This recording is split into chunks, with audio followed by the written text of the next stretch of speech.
हम जानेंगे कि जीडीए के बारे में। मैंने आपको पिछली वीडियो में आप यूट्यूब पे देखे होंगे, कई सारी वीडियो मेरी पड़ी हुई है, लेकिन उसमें ऑडियंस के ये क्वेश्चंस आते हैं कि क्या हम जीडीए करके जॉब मिलेगा या नहीं मिलेगा।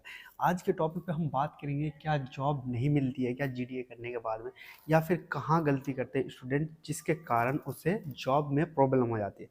तो जीडीए ऐसे लोग जो कि हेल्थ केयर सेक्टर में काम करना चाहते हैं लेकिन उसे कोई प्रोफेशनल नॉलेज नहीं है, या फिर कह सकते हैं कि उन्होंने बचपन में उसे पता नहीं था कि हम अगर इस फील्ड में जाएंगे, या आर्ट्स रख लिया उन्होंने, उनके लिए एक कोर्स है। ये मेनली आपका 6 मंथ का कोर्स होता है, 6 मंथ का कोर्स होता है, और जिसमें आपको 3 मंथ तो जॉब पे, मतलब कह सकते हैं कि 3 मंथ आपको सिर्फ ट्रेनिंग, फिजिकली ट्रेनिंग दिलाता है, जो आपको गवर्नमेंट हॉस्पिटल से वहाँ पे ट्रेनिंग प्रोवाइड करते हैं।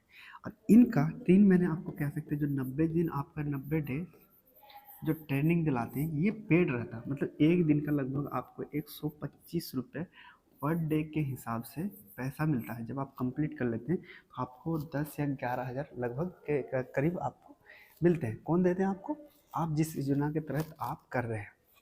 देखिए, इसमें क्या है, बहुत सारे मेरे यूट्यूब चैनल पे ये क्वेरी आया है, क्या हम जीडीए करके बेरोज़गार रहते हैं या तो फिर जॉब नहीं मिल पाती है। तो आज के इस वीडियो में हम डेसलर मतलब मेनली बात करेंगे ये इस चीज़ पे कि किन लोगों को नहीं मिलती है या किन लोगों को जीडीए नहीं करना चाहिए, इनके बारे में कंप्लीट हम बात करेंगे। सबसे पहले हमने जान लिया कि ये लगभग 6 महीने कोर्स होता है, जिसे करके आप हेल्थ केयर सेक्टर में काम कर सकते हैं। ऐसा नहीं कि आपको एडवांस लेवल पे सिखाया जाता हो। एकदम तो लोग मान लीजिए जो बीएससी नर्सिंग करके आता है, ये 4 साल की पढ़ाई करके आते हैं, 4th ईयर का पढ़ाई करके आते हैं। जीएनएम या कह लीजिए एएनएम जो, वो भी लगभग 3 ईयर्स पढ़ के आते हैं। अब बताइए मुझे कि जो बंदा 3 साल या 4 साल पढ़ के आते हैं, उनके कंपेरिजन में आप 6 महीने में, 3 महीने में क्या सीख लीजिएगा? कुछ नहीं। बस इतना सिखाया जाएगा आपको कि एक हिसाब से कह सकते हैं कि अनपढ़ से अच्छा है कि पढ़े लिखे। उसी तरह क्या है, 6 महीने में लगभग आपको ये चीज़ सिखाया जाता है कि पेशेंट के साथ किस तरह से बात करना है, पेशेंट को किस तरह से ट्रीट करना है, जो बेसिक चीज़ है, लाइफ सेविंग ड्रग जो होती है उनके बारे में, या आपको सैनिटेशन किस तरह से मेंटेन रखना है, इनके बारे में कंप्लीट आपको पढ़ाया जाता है। अगर बात करें कि जीडीए में एक्चुअल में करना क्या पड़ता है, देखिए जीडीए में मेनली ये आपको जी ये कह सकते हैं, ये जो नर्स है यही है आपका, और ये आपका पेशेंट है, इसका किस तरह से हम केयरिंग कर सकते हैं जीडीए करके इसमें सिखाया जाता है। जीडीए जनरल ड्यूटी असिस्टेंस, जो आपके जनरल चीज़ों पे मेनली आप देखे होंगे कि जीडीए का कोर्स ऐसे लोगों के लिए कराया जाता है जो कि होम केयर में सर्विस देंगे। होम केयर मतलब कि लंबे समय तक कोई बीमारी चल रही है जो सही नहीं हो पा रहा है, उसमें जाके ज़्यादातर आपको जीडीए का नॉलेज मिलता है, या तो फिर वहाँ पे जाके आपको ज़्यादा जॉब मिलती है। आप बताइए मुझे कि जितने भी, अगर मान लीजिए कोई पेशेंट है, ये मान लीजिए पेशेंट है, और कोई ऐसे लोग को आप इसे रखने के लिए दे दिए कि जो इसका ध्यान रखने के लिए दे दिया, ना उसे इंजेक्शन लगाना आता है, ना उसे टाइम पे किस तरह से सैनिटेशन मेंटेन रख सकते हैं, या फिर कह लीजिए जिस तरह से इसे पेशेंट की दवाई देनी चाहिए या डॉक्टर की पर्चा नहीं पढ़ने के लिए आता है, वैसे लोगों को अगर केयर करने के लिए दिया तो क्या होगा? टाइम पे नहीं देगा, एक तो बीमार है और ऊपर से इसे क्या करेंगे आप, बीमार कर देंगे। तो जीडीए में मतलब एक कह सकते हैं बेसिक जो नर्सिंग की चीज़ें होती है, बेसिक डॉक्टर की चीज़ें होती है, फर्स्ट एड कैसे लगाते हैं, दवाई कैसे देते हैं, कैसे केयरिंग करते हैं, कैसे खाना देना चाहिए, इन सब चीज़ों के बारे में कंप्लीट आपको सिखाया जाता है। अब बात करते हैं मेन मुद्दे की, जो जीडीए करके जॉब क्यों नहीं मिलती है आपको।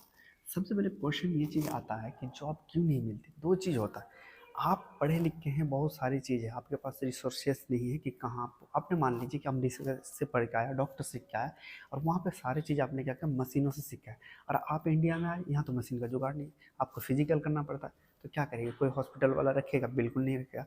उसी तरह जब आप जीडीए कंप्लीट करते हैं, कुछ लोग होते हैं कि चीज़ों को सीख जाते हैं, जैसे कि यहाँ पे आपको कैनुला बताया जाता है कि कितने नंबर का होता है, दवाई को किस तरह से लगाना है, किस तरह से कौन सा दवाई का साइड इफेक्ट हो सकता है, पेशेंट का जो सैनिटेशन किस तरह से हम मेंटेन रख सकते हैं, ये सारी चीज़ आपको 6 मंथ के अंदर टोटल थ्योरी प्लस प्रैक्टिकल में सिखाया जाता है। आपने क्या करा, जीडीए करा, लेकिन आपने सही से नहीं सीखा, एक तो एक कारण होता। दूसरी बात ये चीज़ होता है, मान लीजिए जीडीए के जिसका कहना है कि जॉब नहीं मिलता या जॉब हमको नहीं चाहिए, जॉब नहीं मिलता है, हमें नहीं मिल पा रहा। आप बताइए, आप रहते ऐसे जगह पे जो डॉक्टर ही सब कुछ मैनेज कर ले रहा है, वहाँ जीडीए लोगों को क्या ज़रूरत है। लेकिन आप चले जाइए बड़े बड़े शहरों में, दिल्ली में चले जाइए, मुंबई में चले जाइए, हर जगह प्राइमरी हेल्थ केयर चाहिए। जीडीए वाले का काम होता है कि जैसे नर्सिंग स्टाफ से छोटे होते हैं, एक तरह से कह सकते हैं कि ये मान लीजिए नर्स है, ये नर्स है, नर्सेस का जो छोटा लेवल होता है वो होता है जीडीए वाले काम करते हैं। जीडीए वाले क्या करते हैं कि पेशेंट का जो है मान लीजिए चेंज करना है या बाथिंग करना है या उसे हम मोटिवेट कर सकते हैं, इंकरेज कर सकते हैं, ये सारी चीज़ काम किसका होता है, जीडीए वाले का काम होता है। बड़े बड़े हॉस्पिटल में जाएंगे, अगर मान लीजिए ये दिल्ली मैक्स की ही बात करें, आप अगर दिल्ली में जाएंगे मैक्स या बड़े बड़े जो हॉस्पिटल्स रहते हैं वहाँ पे जीडीए की रिक्वायरमेंट है। आप क्यों कहते हैं कि जॉब नहीं है, वहाँ पे जॉब मिलती है आपके पास। आप अगर छोटे शहर से बिलोंग करते हैं तो आप बड़े शहर में जाए ना, तभी तो आपको मिलेगी जॉब। आप अगर सोचते हैं कि जो बीएससी नर्सिंग किया हुआ लोग हैं उनके बराबर आपको सैलरी मिले, उनको भी बराबर आपको प्रायोरिटी मिले, तो वो कैसे मिल सकता है, बिल्कुल नहीं मिलेगा। उनके जैसे बीएससी वाले को हर जगह हर हॉस्पिटल रख लेता है, क्योंकि वो एक डॉक्टर के लेवल तक नॉलेज रखती है वो कि किस तरह से हमें दवाई देना है, पेशेंट का क्या है। लेकिन जीडीए में आपको मेनली बेसिक चीज़ सिखाया जाता है। जॉब की कमी क्या, बहुत सारे ऐसी कंपनी है जो कि आपको होम केयर में जो स्टार्टिंग आप कह सकते हैं 12 से लेकर 16 हज़ार तक, मतलब 12 से लेकर 16 तक आपको सैलरी प्रोवाइड कर दिया जाता है।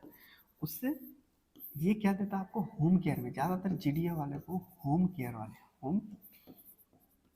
केयर वाले ज़्यादा रखते हैं। अब बताइए होम केयर वाले क्यों रखते हैं, रीज़न क्या होता है। देखिए बीएससी वाले अगर मान लीजिए जो 4 साल पढ़ के आते हैं, क्या वो 12 या 16 हज़ार में सैलरी में काम करेगी, बिल्कुल नहीं करेगा काम। लेकिन जीडीए वाले जो आप सिर्फ क्या करते हैं 6 महीने टाइम देते हैं और आपको स्टार्टिंग सैलरी अगर 12 से 16 हज़ार मिलता है तो कोई कम नहीं है। आप सबसे पहले नहीं मिलने का जॉब एक और कारण होता है कि स्टूडेंट चाहता है कि हम आज गए और मुझे आज से ही 12 हज़ार 14 हज़ार 16 हज़ार सैलरी मिले। ऐसा कहीं नहीं होता। आप पहले चीज़ों को सीखिए, एक्सपर्ट बनिए। जब आपके पास एक्सपर्ट बन जाएगा तो आपको अपने आप अपॉर्चुनिटी मिलना स्टार्ट हो जाएगा। नेक्स्ट वीडियो में हम ये चीज़ बात करेंगे कि हमसे जुड़ के या तो फिर जो कंपनी कौन कौन सी है जो आपको जीडीए वाले को जॉब प्रोवाइड करती है। तो नेक्स्ट वीडियो आपके साथ बहुत ही जल्दी आएगी, तब तक के लिए बाय बाय।